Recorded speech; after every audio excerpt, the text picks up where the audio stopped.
All right, so I'll start with the usuals. I think most of you have been here before, but if you haven't, I'm Kevin Lavadier with ODOT Geometronics Unit. I'm the lead operations surveyor. And so far, all of these webinars have been talking about ORD survey topics. But coming up here soon, we're going to try to get a few more topics in. So that's why I've tried to rebrand the name to Geometronics Webinar. Today, we are still talking about ORD survey. We're going to pick up with a few more geometry tools and move into what we do with right-of-way lines and right-of-way layout. So, where have we been? What have we covered so far? There's a listing of most of the main topics that we've covered in these last webinars. I'm not going to go through them all, but if you want any of those, like I said, they're in the recorded webinars. You can go back and look at them.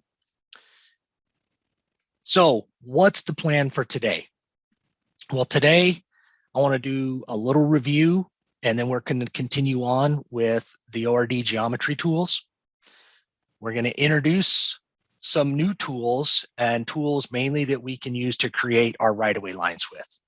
I also want to talk about the requirements for our right-of-way lines and the right-of-way DGNs, or the different products that have right-of-way in them that we're going to be needing for ORD in the Connect workspace. One of the big tools that we're going to use with ORD is Civil AccuDraw.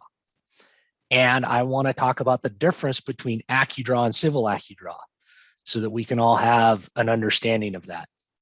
And then in the demo, we'll see how we can use Civil AccuDraw to accomplish some of these tasks.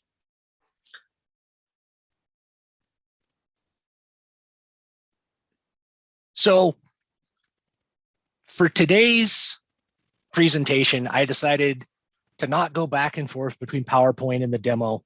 I'm going to go through our PowerPoint slides. I'm going to talk a little bit about what we're going to cover, and then we're just going to go into the demo and stay in the demo. So tools that we've already used within ORD geometry.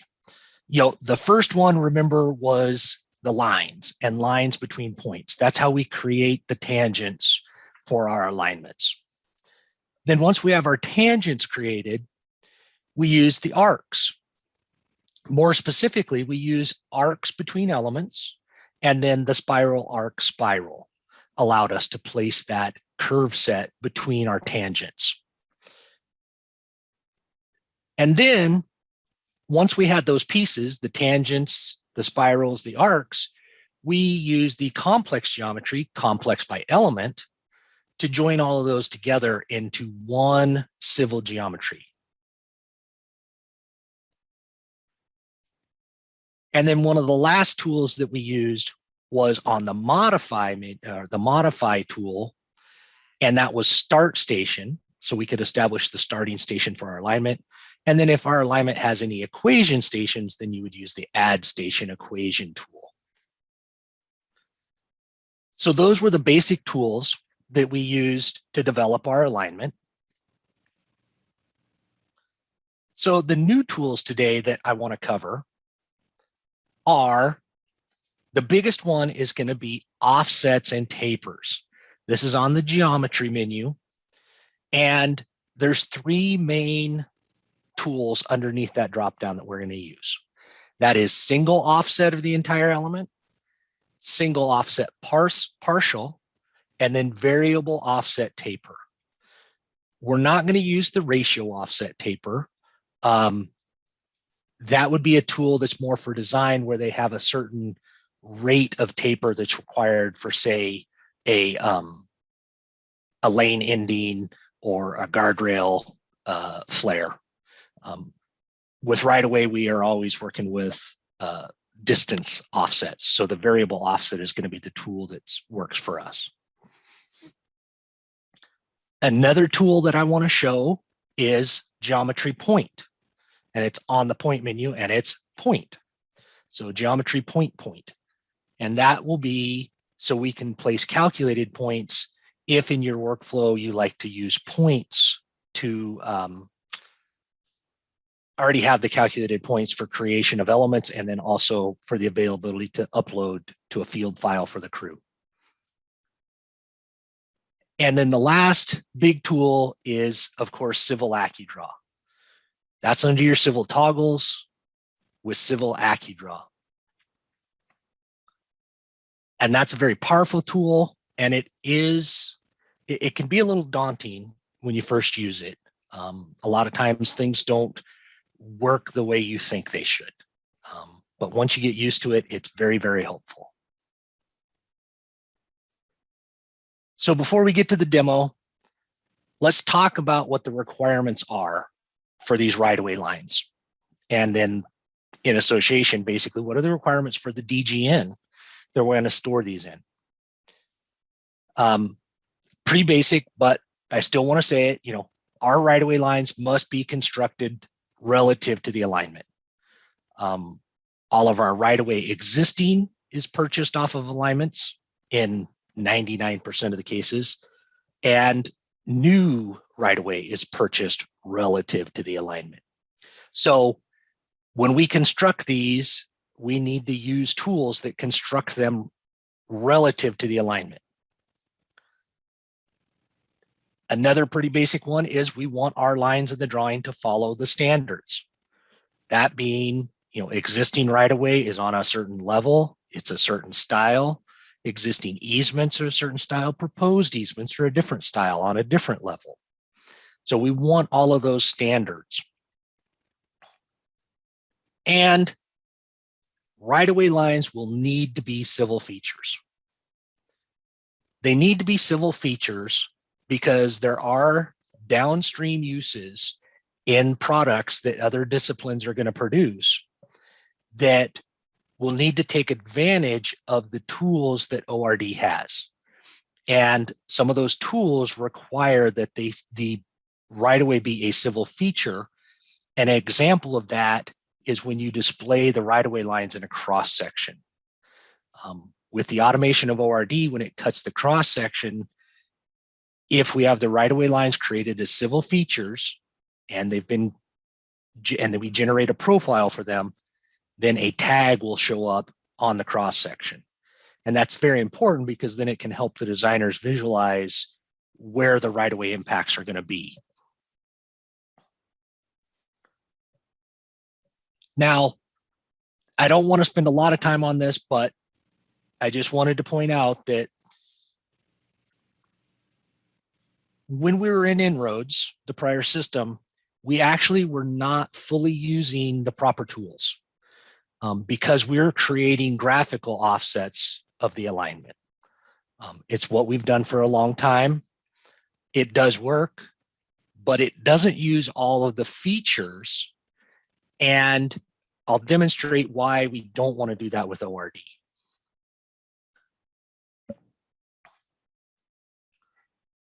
So let's talk about the files and the file name, basically, that are going to be the standard for our DGNs. This comes directly out of ProjectWise, and it comes directly out of the naming standards. The description I've copied here is exactly what is listed in the ProjectWise naming tool. So our first one, the code GEOM, means that we have geometry or civil data in the file. RW means it's going to be right away. And WRK means it's our working drawing. And that is going to live in the survey folder. Now, a very close copy of that is the next one, the geom right away BAS. That file is the project active shared file to be all files of our right-of-way work. When you are ready to publish and share your work, you will copy it to the number 6 design data folder, and it will be named RW base. And then the last file there is something that I was reminded of. And this is something that we don't have fully worked into our process yet, but we know we need it. And this file is specifically for the case that I was talking about, where the right-of-way lines need to be civil features and need to have an active profile so they can be displayed in the cross sections. And so we have an FEAT, which is ORD naming convention for features, and it's going to be our RW BAS. And of course, because it's BAS, we know that it lives in the number 6 design data folder. And those will be all of our features that somebody may need to be displayed in another product.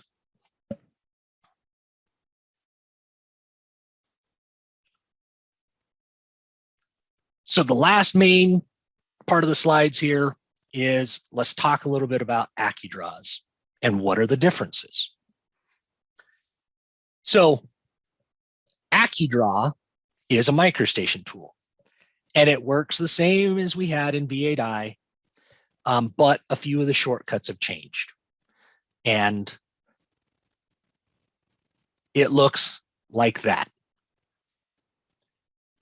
On the home ribbon tab, under primary, you see this small button, and when you hit the drop down, you get a toggle AccuDraw. So if you don't have AccuDraw up, that's how you can activate it, and then you'll get the little box there. Now, Civil AccuDraw is an ORD tool. Just think anytime you hear civil in the name of something, that means it is ORD. So Civil AccuDraw is very similar to AccuDraw, but it works with a different set of commands. So to get Civil AccuDraw, you're going to go to the Geometry tab, Civil Toggles, and then when you toggle it, you'll get a box, a toolbox that probably has just 2 buttons on it. Then you have to hit that same symbol again, and it will actually activate this bigger menu that you see here. And those are the actual tools, and we'll go over those when I do the demo. Now, one important rule is you must not run both AccuDraw and Civil AccuDraw at the same time in your DGN.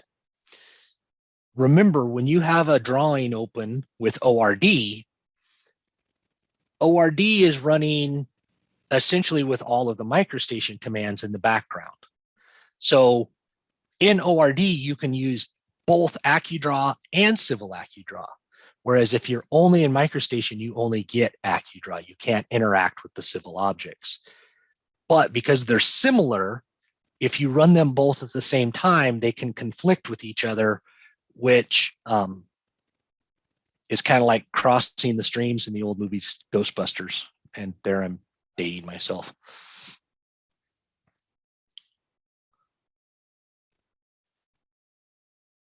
So you're like, great.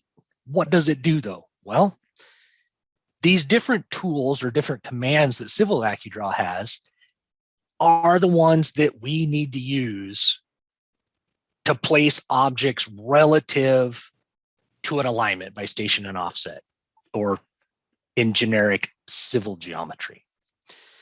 In inroads, we had the SO command, station offset, and we had some other tools. Those don't exist in ORD. Civil AccuDraw has taken their place.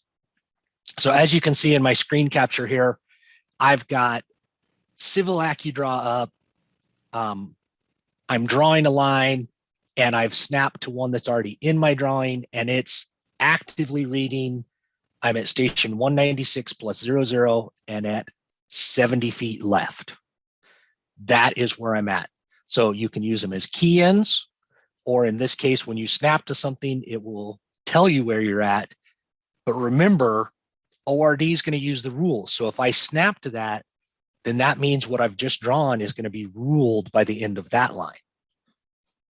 But if I key it in, then my new line will actually be ruled by the station and offset that I key in.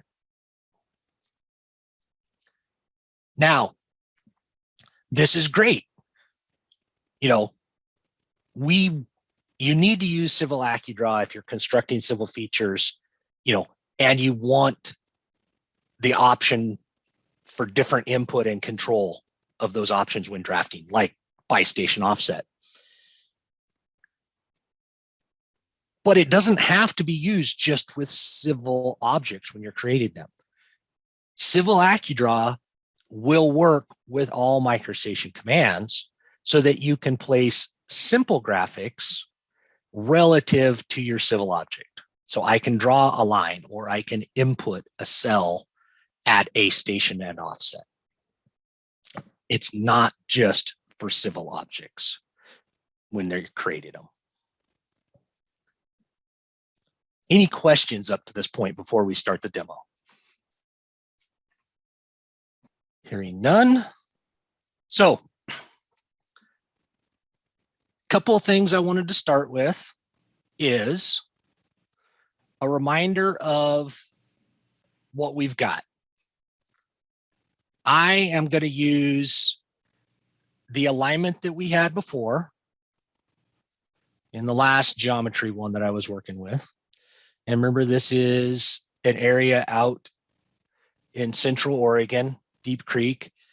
We have a tangent, a spiral, curved spiral, and a simple tangent. So that's what this data is based off of. And what I've done is I've just made a couple of copies of that alignment so that we can work with different pieces. You'll notice I've got a name, L1. I've got my curve data in here. Everything's coming through great. Now, I'm not going to get into how we want to resolve this. I'm just going to say, let's just draw record data. It's easy to start with. It gives you something to practice with. And if your process that you normally use in your resolves starts with record data, then it'll be familiar. If you have a different process, then it'll give you something to experiment with.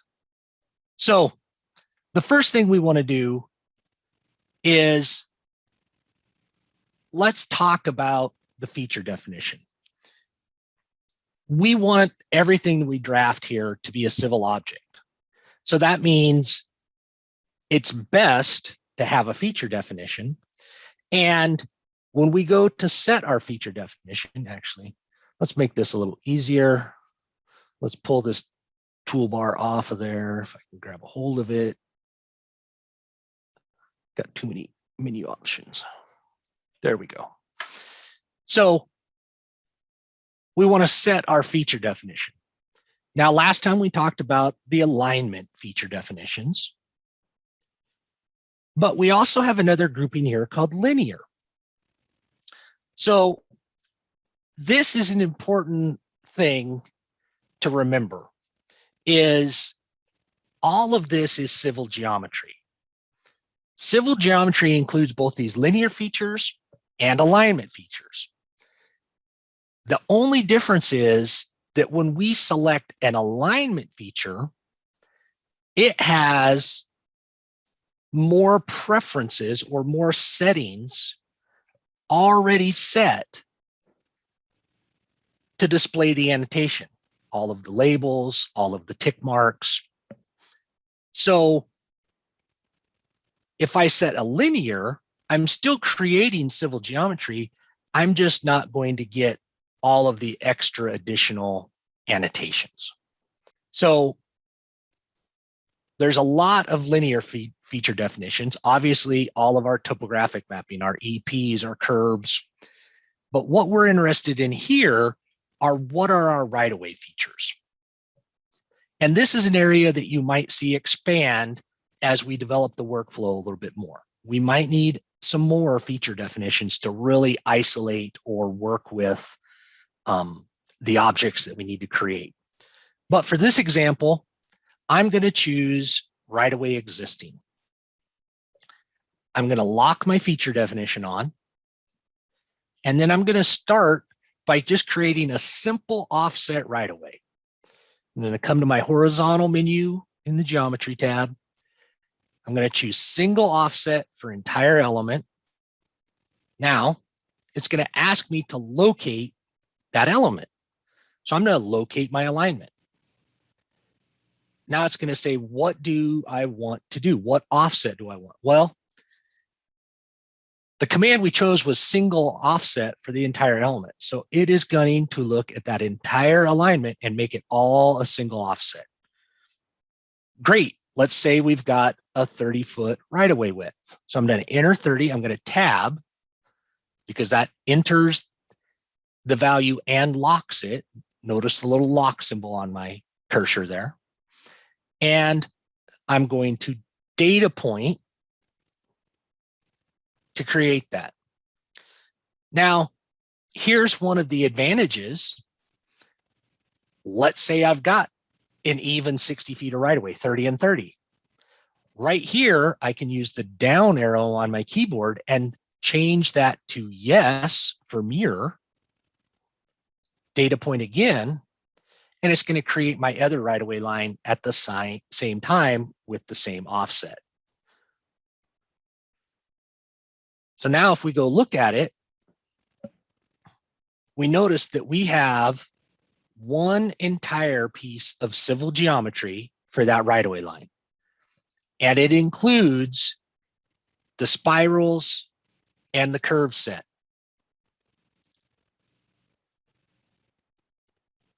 Notice I have manipulators. And here's where you're like, oh, I got that wrong. It really should be 40 feet of right-of-way. Because it remembers the rule that it was all equal, I enter it once and the whole thing updates to a 40-foot right-of-way. Now you say that's great, but normally we don't have right-of-way that goes all the way through one whole piece of alignment that stays one width. We have a lot of variable width. So let's just leave that there. Let's move on to the next one. And now this is a good example of, even though these center lines are copies, I've given each one a different feature definition. See, on this feature definition, we are survey main. And with this feature definition, we are survey minor. Now, if these were two different alignments, the idea for the color is it helps you discern which alignment it has which controlling features. So the next part of the tool, let's do single offset partial. And in this case, I'm going to go look up what our right-of-way map had on it. And let's build this first section up here. We've got a 40-foot piece of even width right-of-way until we start getting these tapers. So let's build that.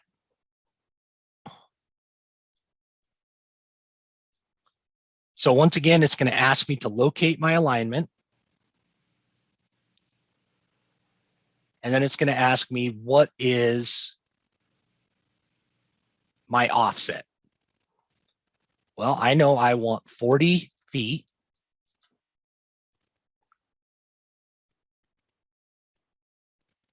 But notice here, I'm already locked into the start distance and the end distance.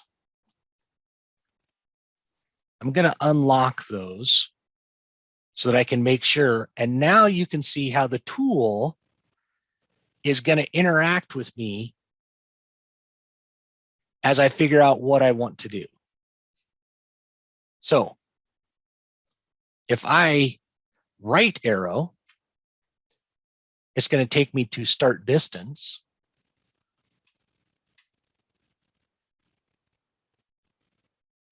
Now I can either go up here and I can hit a tab, or the prompt says Alt to lock to start. Notice that locked us to the start at 0.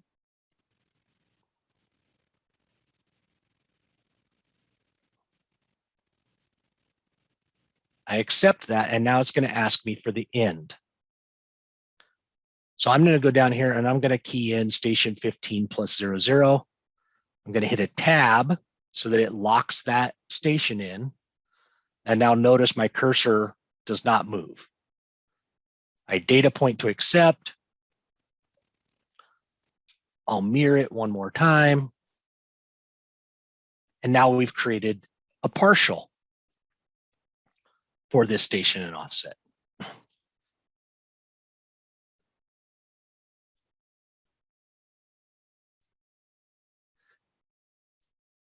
Now let's say from that station, everything moved out to a 50-foot offset.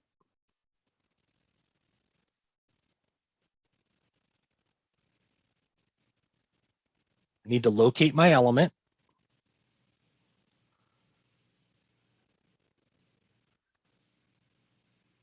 And now I've got my 50-foot offset locked in, so I use the right arrow. And I'm going to key in 16 plus 00 and tab. And now that's going to lock me to the start, or lock me to that station. I'll data point, and now I get to figure out where I want it to end. So if I Alt, I'll lock to the end. I can hit data point, and I can mirror.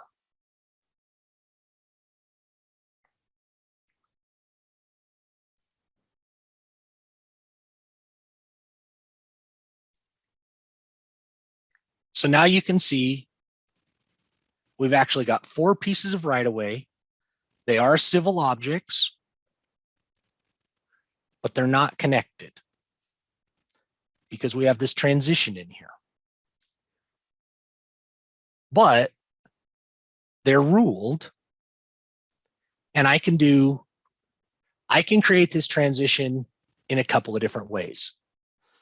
So the first way is, because I've already established these by station and offset, I know that they are at the exact right station, the exact right offset. I can quite simply just create a line between points. And if I snap to that line and I snap to this line, I have created a new civil object that is ruled, and you can see that by these little blue dots here. That means it's ruled to these original civil geometries.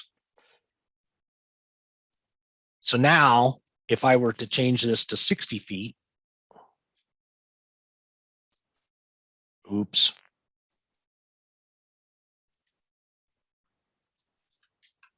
Forgot it. This one, you got to use the actual negatives. Notice that little yellow line stays right with us. It does not move because it's ruled to that location.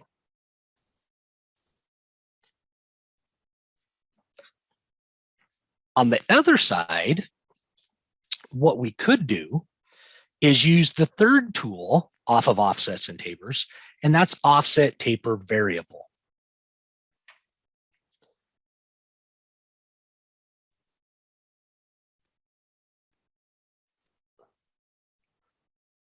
So I've basically got all zeros. I'm going to pick my alignment. And now we're going to start. And it's going to say, what is my first offset? Okay, well, I want a 40-foot offset in there. I tab to lock the value. I right arrow to get to the station input. And that station should be 1500. So I tab. And then it's going to say, where do you want to go next? I'm going to draw the taper. Well, I know we go to 50 feet of offset. And it's at station 1600.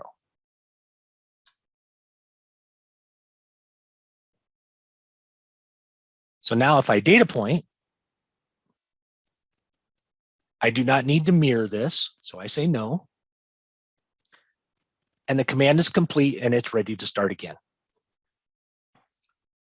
So now the difference we have is this new civil element has a set of rules all and of its own. It's not ruled to these other lines, as is this one that we drew by the line command.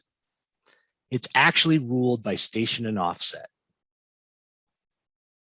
Now, what that means is if I go in and change this to a 60-foot offset, that piece of the civil geometry is going to change by itself because these are not connected. They're all individual pieces. So what we could do is we could come in and say complex by element. I'm just going to highlight that it got all that. Okay. Complex by element. And it got all that. Now we have the right of way developed as one complex geometry with all of the rules in place. And so now this is where it's going to get a little complicated because not only do you have the station offset for the straight 50-foot offset, but you have the straight station offset for the taper. Let me double check my notes, see if I'm overstepping anything here.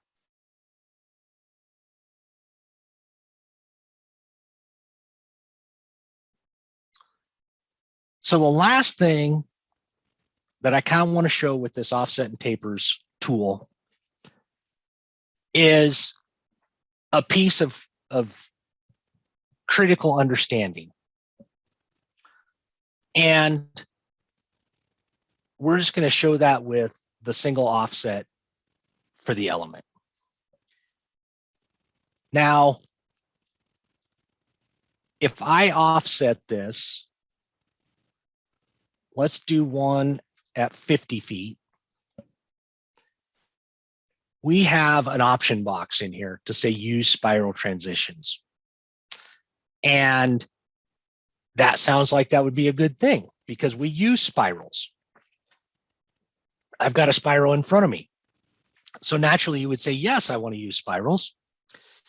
And we're going to select our alignment and we're going to data point and we're going to say no. And it's created our new offset for us. Great. Now let's draw a little piece of simple graphic.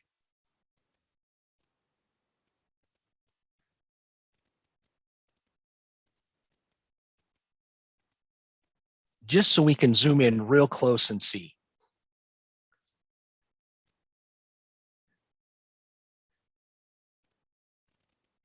I snapped to the end of the tangent on that right-of-way line. Why is it not on the flag?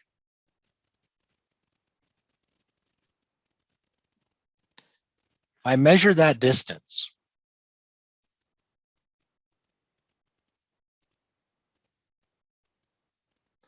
it is 1.23 feet.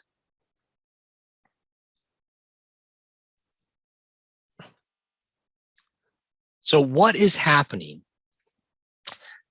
And actually, let me do that command one more time, but without the spiral transition. So I can prove that it does work. And this time, let's make it a negative 45 feet.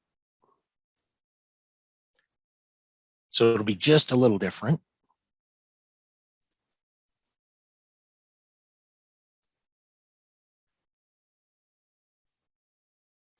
I'll go draw another simple line.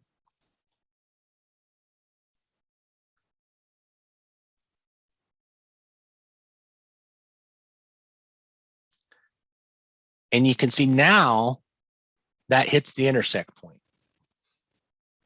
And if you don't believe me,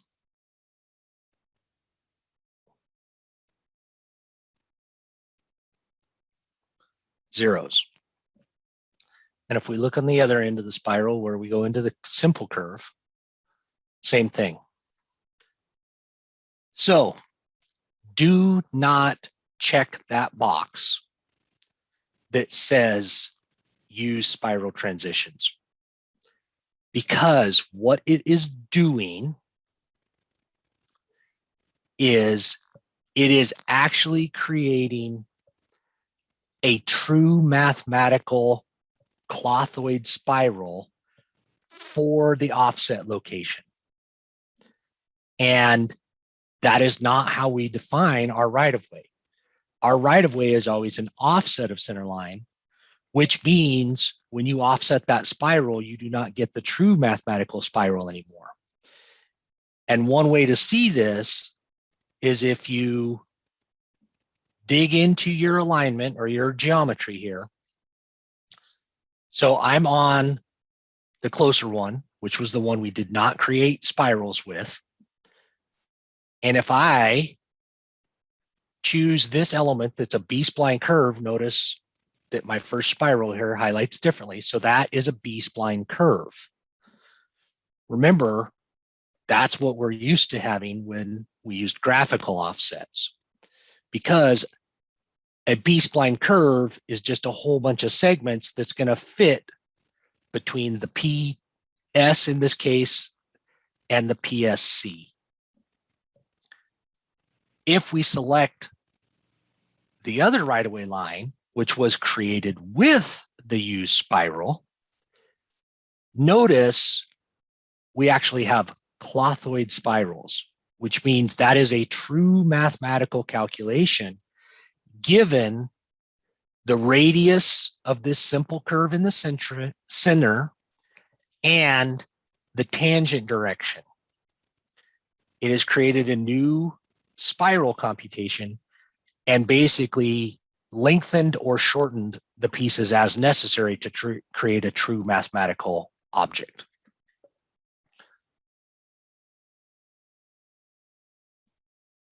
Any questions about that? I noticed if you zoomed in there, it looks like you can see that it's been shortened. Is that right? Yes. So that in this case, so that is pointing to where the point, the tangent meets the spiral. And then this is pointing to where the spiral meets the simple arc. Right. And that was obvious when you had it selected and then had the clothoid spiral selected in the properties dialog. You could see the highlight goes to those two little leader lines. Yeah. So I'll say that one, that was a mistake that I made in, I believe I was helping Tyler and thought, well, heck yeah, we use spirals. And then it was like, you know, we spent the next 10 minutes trying to figure out why these things weren't plotting correctly before, you know, somehow we finally noticed that it said clothoid spiral. That's not what we want. We want the B-spline curve.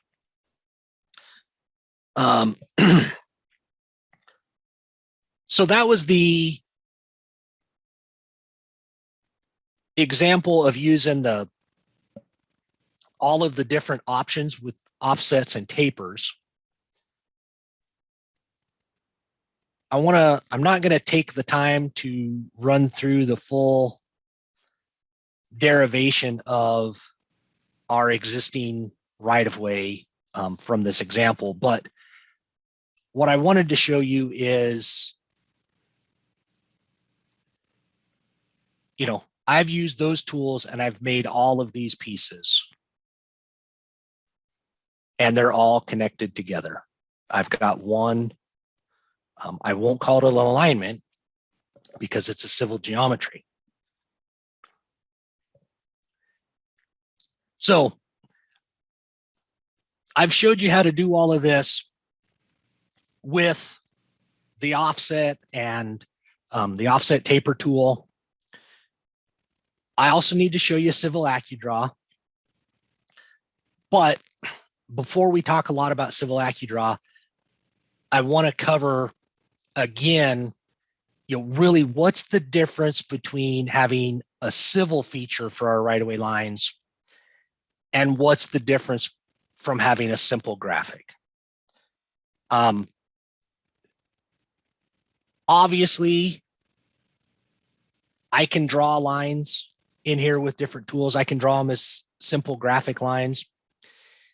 But the problem comes when you have to draw something in this curve. Because that curve is a spiral curve spiral. And if we need an offset of right-of-way, how are you going to draw that with simple graphics? You can say, oh, I'm just going to copy parallel. Copy parallel is not the right tool. That is a microstation tool. And guess what? ORD will tell you that.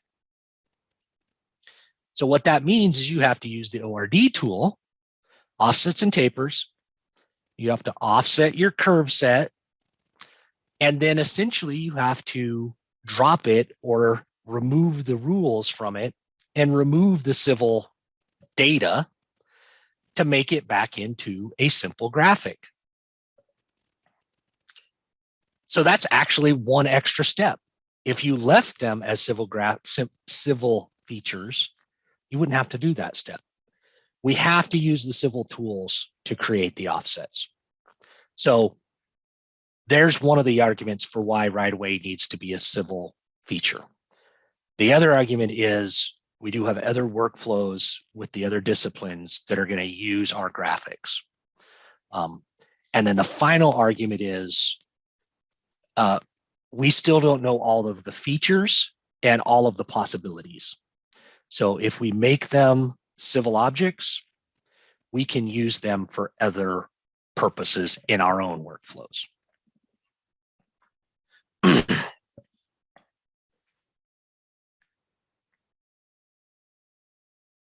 So I'm going to put that back down just to get it out of the way. And let's talk about AccuDraw. Let's do AccuDraw first. So if I go to my home menu, primary, I can toggle my AccuDraw. Now, AccuDraw is MicroStation, same as we had it before. So if I go over here and I pick line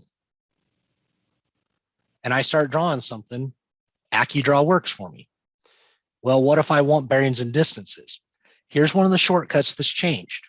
Remember, spacebar used to be how we could switch from rectangular to polar. Well, spacebar brings up your pop-up menu now. So they had to change AccuDraw. So now it's an M key for mode. Now I can go 800 feet, tab, south, 72 degrees east. I'm locked, I draw, that's what it is. So that's AccuDraw. But if I want to do anything with the civil objects and use them for reference, AccuDraw doesn't work. So remember I said don't have both of them running at the same time. So I'm going to go back to this toggle and I'm going to toggle it again, which turns it off. I'm going to go to Geometry, Civil Toggles, Civil AccuDraw, and it doesn't look like anything happened. Well, if I didn't already have this box up, that would have popped up this toolbox. Now I'm going to touch the toggle Civil AccuDraw, which is what I thought I already did up here, but I really didn't. And my tools didn't pop out, but I've got the dialog box. What's going on with this? It's a little wrinkle. If you don't get your tool pop out, come back up, toggle this button again, and now your tools will pop out. So before we get to use it, like I said, it's very similar to AccuDraw. You've got your shortcuts, you've got your settings. You can go through and figure all those out. But let's look at what different options Civil AccuDraw can do. we can do a distance direction. Oh, well, we can do that with AccuDraw. Yep. We can do a distance direction unlinked. I haven't played with that. We can do a distance. You know, we can do XYs, delta XYs, station offset.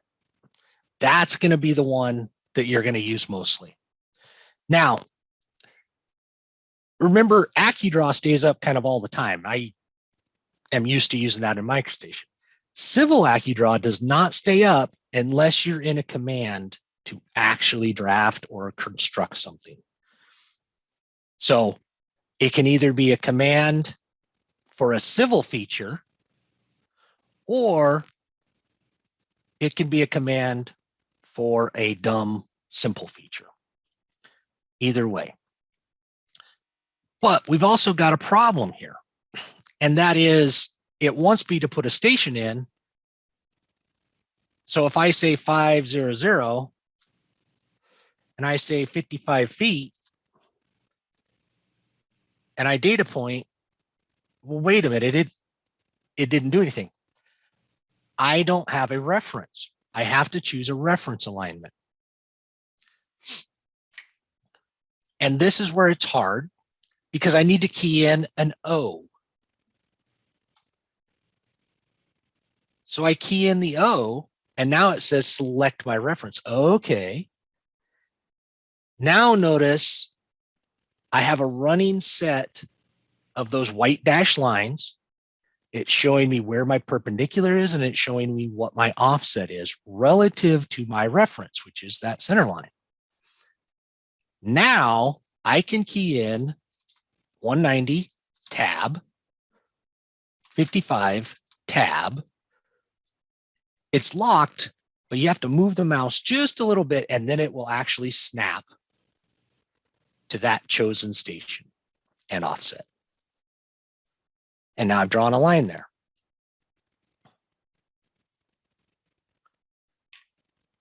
So let's get out of that command. Let's do it again, but this time, let's do it with a civil line. Now notice it is still active on that alignment, but let's say I want to do it relative to this right-of-way line that I've drawn here. Like I want an additional 10-foot easement or something. So I hit O again, but notice the O didn't bring up the select reference. O is for origin, select reference. That's because I'm in the station field of Civil AccuDraw. And it knows that we can name alignments. So when you give it an alpha input in the station field, it thinks you're trying to name a station on alignment. And so it's not going to go to the shortcuts. So the key here is you need to tab to the offset field and then key your O in. And now you can select your reference alignment. And remember, the right-of-way is just a civil geometry like the centerline alignment was, so I can reference directly to it. And it follows all of the tapers, all of the curves and spirals. So let's say I want to draw something from station 100 and I want to go 20 feet left.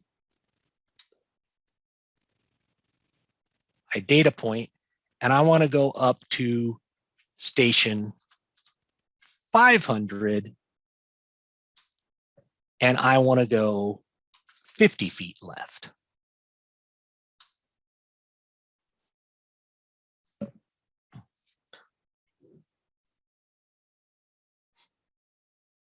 Now, inadvertently, I just showed you how you can actually draw a civil feature without a feature definition. I had it set to no feature definition, but I had the lock turned on. So what it did is it drew a civil object, but that civil object is on, I've already got it selected, so I can just go over here and expand properties. It's actually on my eServe work fit mon level because that was my active level. So there's another example of if you need something on a specific level or with a specific set of properties, you can construct it as a civil feature, but without a feature definition. And then it will take on, just like any other thing you would draft, it will take on whatever your active properties are.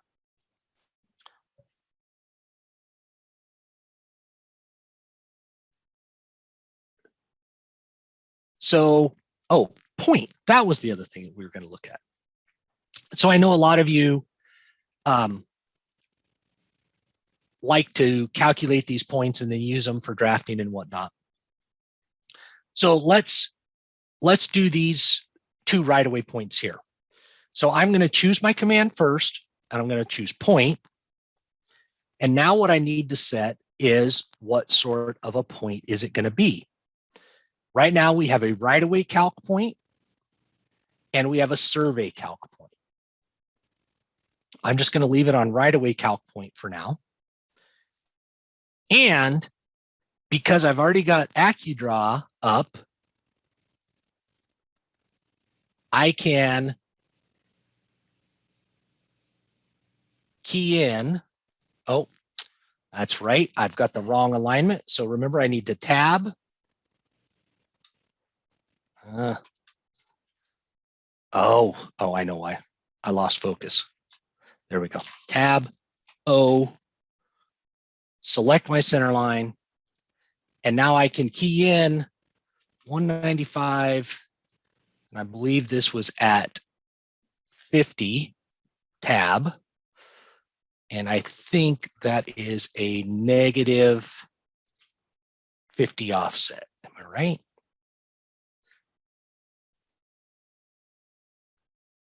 So now, because we're almost out of time, I've got another meeting. That point has been placed by station offset relative to the alignment. And you can see the manipulators there will let you modify that if something were to change or you would need to correct something.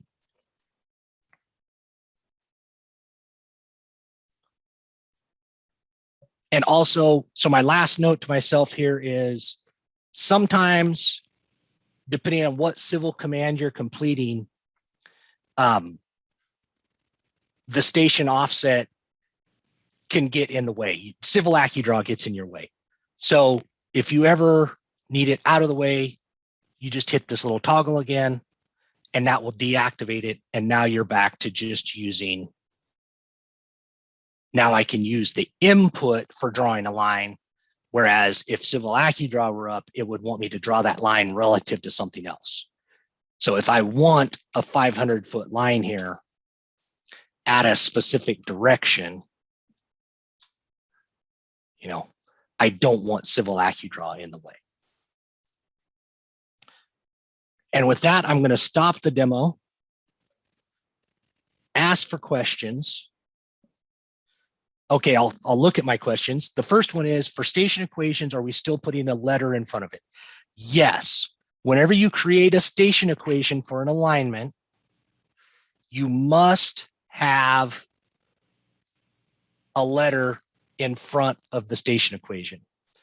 And so you can see that right here where this record alignment has a station equation. And that is simply so ORD knows what the ahead and the back, what's different about them. So Kevin, you said on the Civil AccuDraw tool, you were keying in the O and it thought you were identifying a specific alignment name? Or a station on that alignment. Okay, I guess maybe I was confused. That might have been multiple alignments, like you had the L line and the M line. I was wondering if there was something you do to key on the equation if you're after like, you know, first or second equation. So yeah, I said that wrong. It is to key in the equation or the proper So in this case here, if I key in 215.00 and 100 feet right, it's that. But if I key in a 215.00, 100 feet right, it's on the other side of the equation. So anything on that side of the equation, I would have to key that A in ahead of time to use it for station offset. Does that make sense? Yeah, thank you. Hey, we are out of time, but John, can you set the feature definition on the civil line that didn't have one? So you would go ask me a difficult question.